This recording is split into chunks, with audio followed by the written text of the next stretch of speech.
Question number 157. The acid rain destroys the vegetation because it contains option A nitrates, B ozone, C carbon monoxide, D sulfuric acid.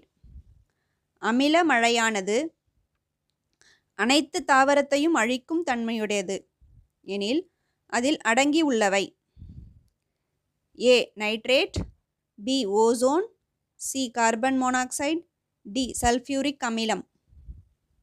இதுக்கு answer பார்த்தீங்கன்னா option D sulphuric acid, sulphuric அமிலம்.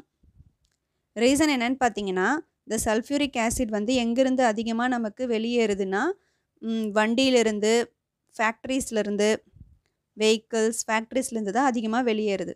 ஓகேவா?